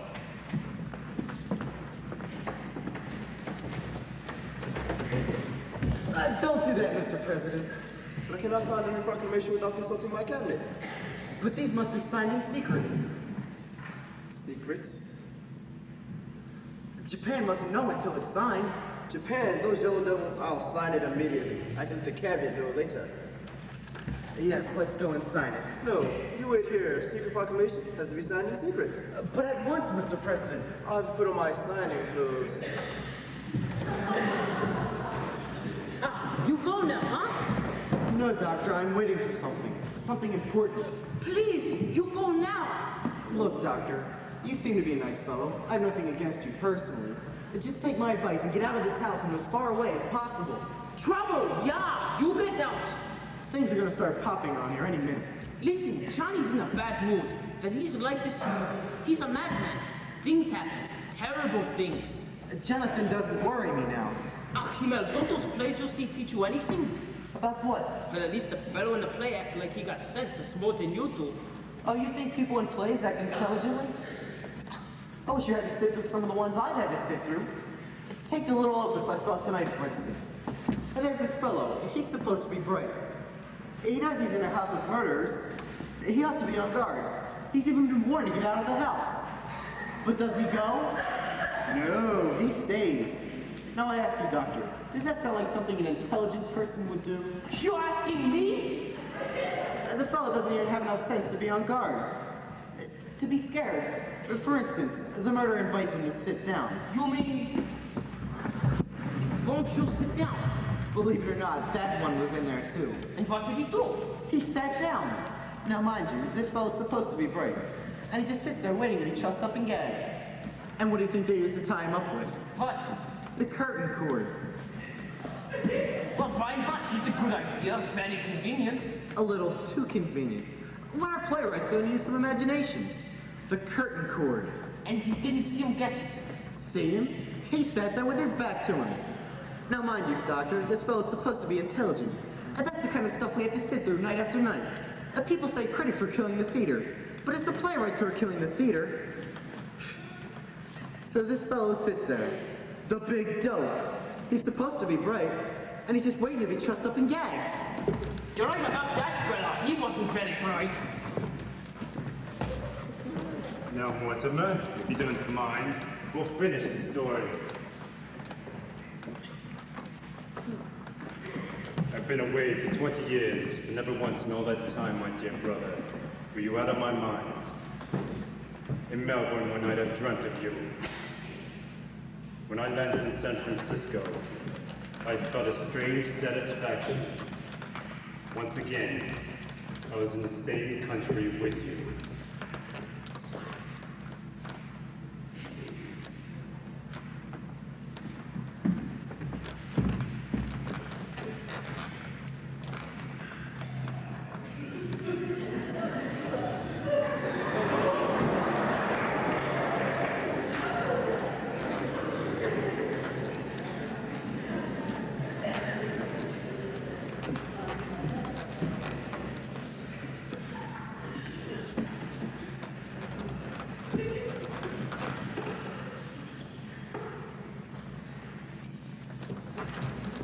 Now, Doctor, we go to work. Yeah, quickly, huh, Johnny? No. This really must be an artistic achievement. After all, we're performing before a very distinguished critic. Johnny! Doctor? Okay, let's get it over with.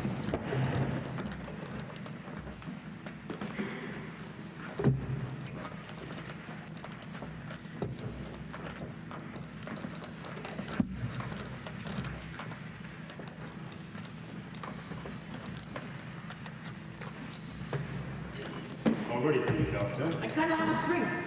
I gotta have a drink. Doctor, pull yourself together. I can't do this without a drink. When they walked in here this morning, there was wine here, remember? Where did she put that?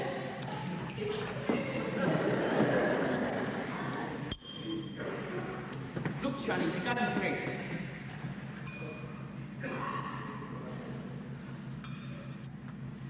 Here you go. Doctor, where are your manners? Mortimer, I realize now it was you who brought me back to Brooklyn. Doctor, my dear dead brother. Damn it! He goes next. That's all he goes next. No, Johnny, not Teddy. That's where I stop, not Teddy. You get the Teddy later. You don't get too much on. Now we gotta work fast. Yeah, the quick way, not Johnny. Yes, Doctor, the quick way. Hey, the colonel's got to quit blowing that horn. Don't worry, officer. We're taking the bugle away from him immediately. There's going to be hell to pay in the morning.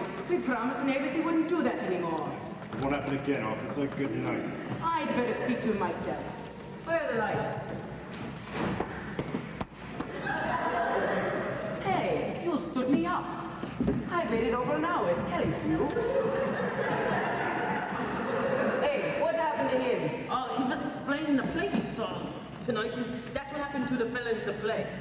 Did they have that in the play we saw tonight? Gee, it practically stole that from the second act of my play. Well, in the second act of my play, just before the... I'd better start at the beginning. It opens in my mother's dressing room, where I was born.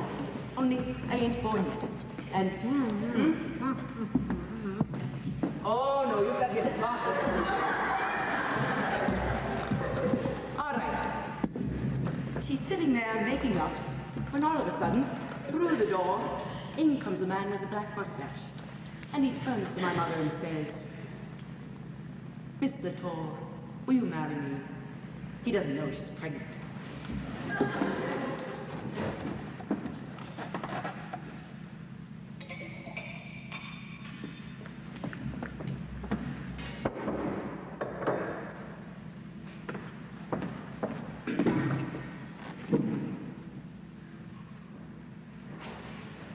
There she is, lying across the table in her lingerie. The chink is standing over her with a hatchet. I'm tied up in the chair, just like you are. The place is an inferno of flames. It's on fire, when all of a sudden, through the window, in comes Mayor LaGuardia.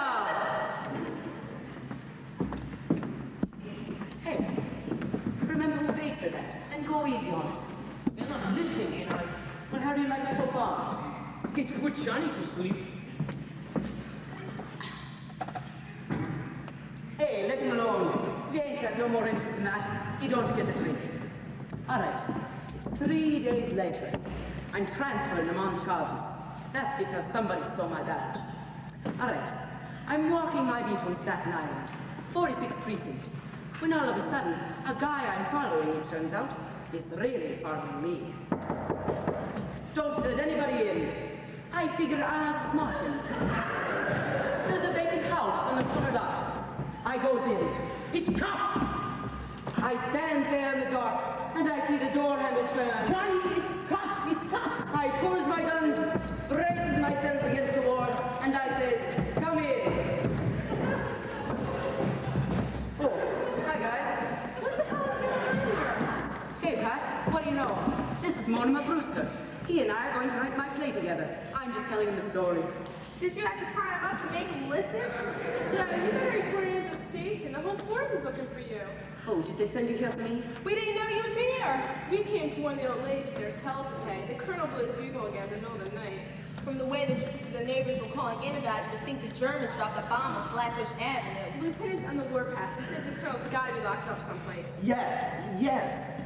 Say, Mr. Brewster, I gotta get away, so I'll just run through the third act quick. Stay away from me. Say, do you know what time it is? It's after 8 o'clock in the morning. It is?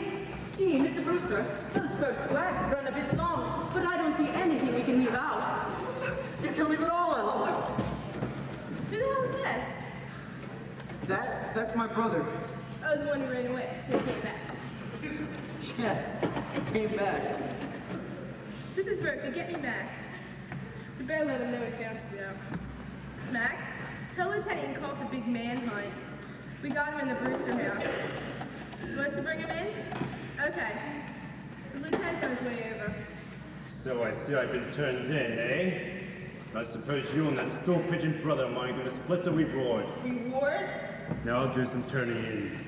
You think my aunties are sweet, charming old ladies, don't you? But there are 13 bodies buried down in that cellar. Teddy! What the hell are you talking about? There, what did you say about your aunts? You have to be friends of ours. But I'll show you. I'll even prove it to you. You come to the cellar with me. Wait a minute. 13 bodies, I'll show you where they're buried. Oh, yeah? Oh, You don't want to down. come down to the cellar with me? Going down. I'm not sure I want to be down in a cell with him. Look at that puss. It looks like George Carter. Hey, look at that. He's like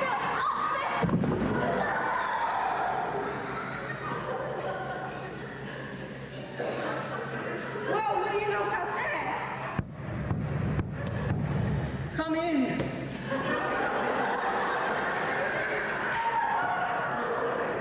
What the hell are you girls doing here? I told you I was going to handle this. Well, sir, we were just about to. What happened? Did he put up a fight? This ain't the fellow who lives with Bugle. This is his brother. He tried to kill Klein. Oh, I said they look like George Carter. Turn him over. We kind of think he's wanted somewhere. Oh, you kind of think he's wanted somewhere. If you girls can't take the time to look at the pictures I have in the station, at least you could read True Detective. Certainly he's wanted in Indiana. Escaped from the prison for the criminal insane. He's a lifer. For God's sake, he was described as something like Carlisle. Was there a reward mentioned? Yeah, and I'm claiming. But he was trying to get us down the cellar. He said there were 13 bodies buried down there.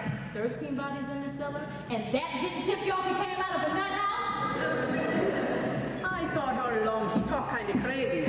Oh, it's Shakespeare. And where have you been all night? No, you needn't bother to tell me. Oh, but I've been right here, sir. Writing a play with Mortimer Brewster. Yeah, is that so? Well, you're gonna have plenty of time to write that play. You're suspended now. Get back and report in. Well, can I come back and use the station typewriter sometime, sir? No, get out of here now! You should take him somewhere and bring him to us. See what you can find out about his accomplice. You know, the one who helped him escape, he's wanted too, you know. No wonder Brooklyn's in the shape it's in. Police force full of flatheads like you two running around. Falling for a story like that. 13 bodies in the cellar. But there are 13 bodies in the cellar. Who are you? I'm President Roosevelt. What the hell is this? He's the fellow who lives with Bugle. Good morning, Colonel. Well, Colonel, you blow your last bugle. Will you two get him out here? Well, if there's any questioning of supplies to be done, that's my department. You stay out of this. Forget, as President of the United States, I'm also head of the Secret Service. Captain, I'm Mortimer Brewster. Are you sure? I'd like to talk to you about my brother, Teddy. The one who blows the bugle. Mr. Brewster, we ain't gonna talk about that. He has to be put away. Oh, I quite agree with you. In fact, it's all been arranged for. Dr. Gilchrist has signed the papers as our family physician. Teddy signed them himself, and I signed as next of kin. Where's he going? Happydale. All right, don't care where he goes, just as long as he goes. Well, he's going all right. Lieutenant, I want you to know that everything that's happened around here, Teddy's responsible for it. Now, about those 13 bodies in the cellar. Yeah, 13 bodies in the cellar. It isn't bad enough that all the neighbors are afraid of him, or that he's disturbing the peace with their bugle blowing, but you can only know what happened if the story about the 13 bodies in the cellar got around. And now he wants to start a yellow fever scare. Cute, ain't it? 13 bodies in the cellar. Think anybody would believe a story like that? Look, Mr. Brewster, you never know. About a year ago, some guys over in Greenpoint started some crazy murder rumor. I had to dig up a half-acre lot just to prove that it wasn't. Will you excuse me? Good morning, Mama. Good morning, dear.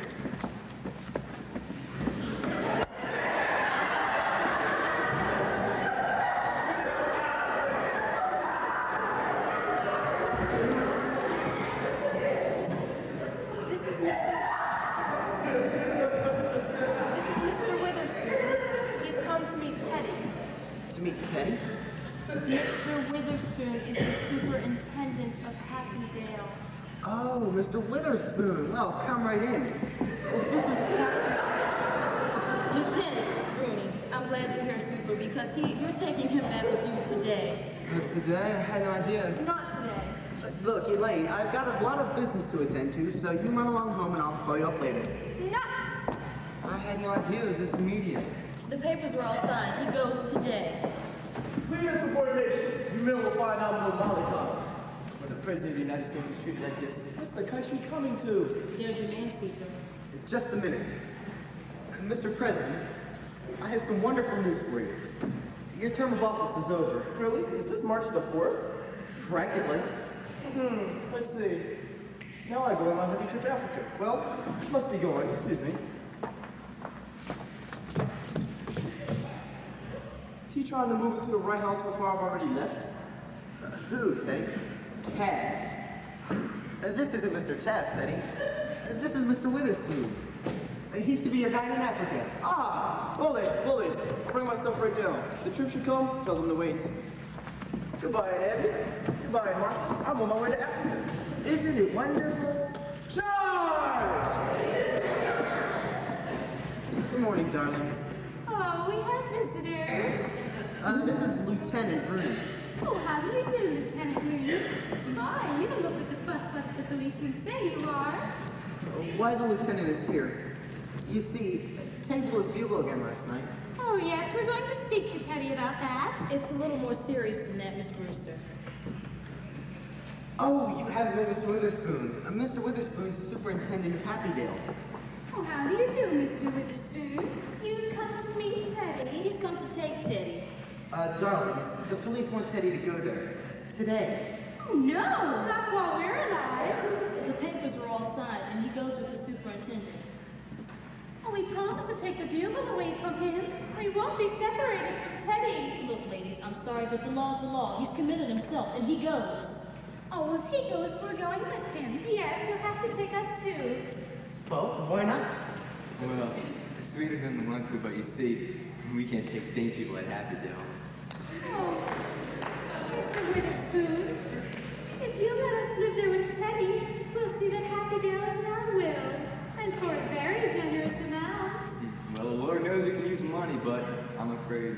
Look, ladies, let's be sensible. For instance, I'm here wasting my morning when I've got a lot of serious work to do. And we all know that there are still more murders in Brooklyn to be solved. Yep. I mean, there are. It's not only the bugle blowing, ladies, but sooner or later, we just have to dig up your cellar. Our cellar? Yeah, your nephew's been telling me about 13 bodies buried in your cellar. Oh, but there are 13 bodies in our cellar. If you think that's why Teddy has to go away, then you just come right down to the cellar with us and we'll prove it to you. Well, there's one, Mr. Spinazzo, who doesn't belong here and will have to leave, but the other 12 are our gentlemen.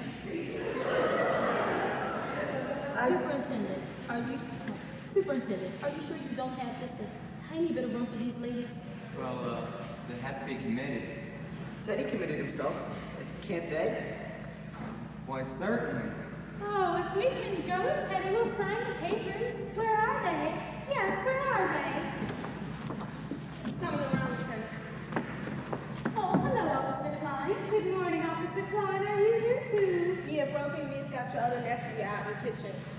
Well, Super, sign him up. I want to get this all cleaned up today. 13 bodies.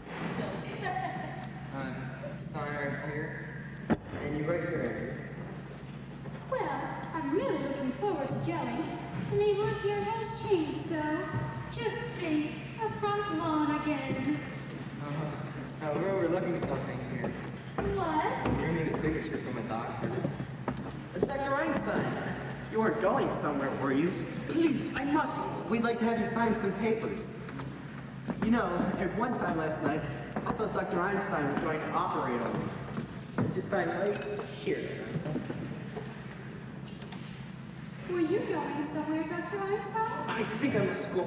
But aren't you going to wait for Jonathan? No, I don't think we're going to the same place. Oh, hi, Elaine. Stick around, huh? Don't worry, I'm going to. Yeah, Mac, did that report come in about that accomplice yet? Should be right there on my desk.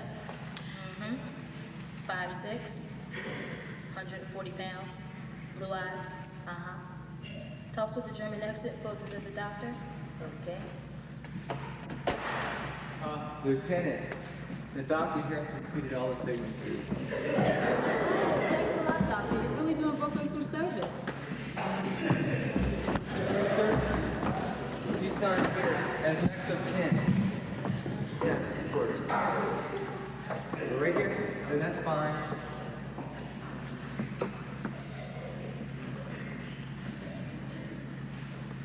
Now this makes everything complete, everything legal. Why, yes. You're safe now, Auntie. When do you ladies think we can start? Well, why don't you go upstairs and tell Teddy just that we can take along? Upstairs? Yes, I'll show you. It's Oh, just... no, Mortimer, we'd like to speak to you. Yes, Mr. Witherspoon is just upstairs and to your left.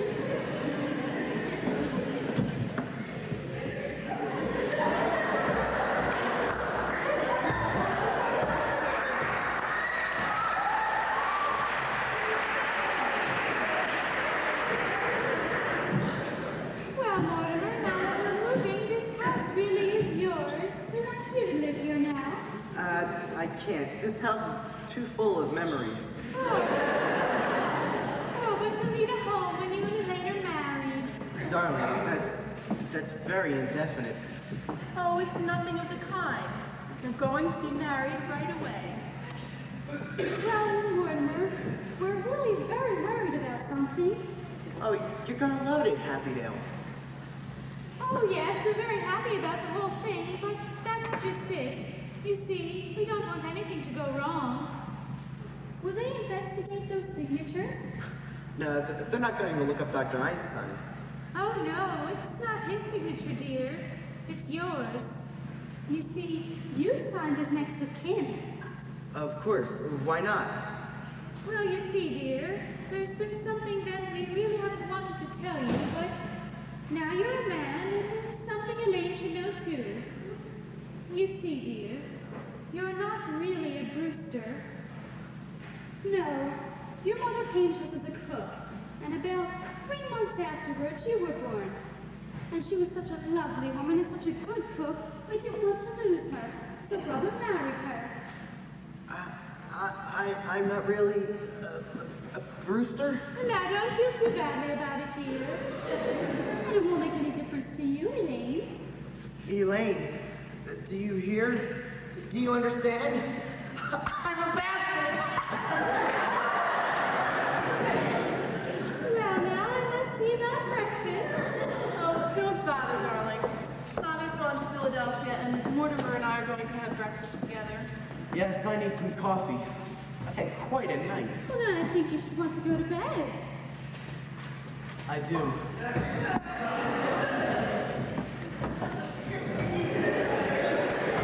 Come over, Witherspoon. Take these with you. We won't be needing the wagon. My car's out front. Oh, are you leaving now, Jonathan? Yes, I'm taking Jonathan back to Indiana. There's a few people there that want to take care of him for the rest of his life. Let's go. Well, it's nice that you have some place to go, Jonathan. Yes, we're leaving too. We're going to Happydale. Then this house has seen the last of the Brewsters. Unless Mortimer wants to live here. I have a suggestion to make. Why not turn this property over to the church? Oh, well, we never thought of that. After all, this should be part of the cemetery. Okay, let's go. I'm a busy woman. Goodbye, aunties. I can't say I can better my score, but neither can you. The score still stands even. 12 to 12.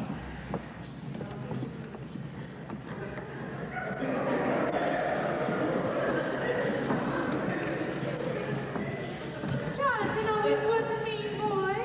Never could stand to see anyone get ahead of him. I wish we could show him he wasn't so smart.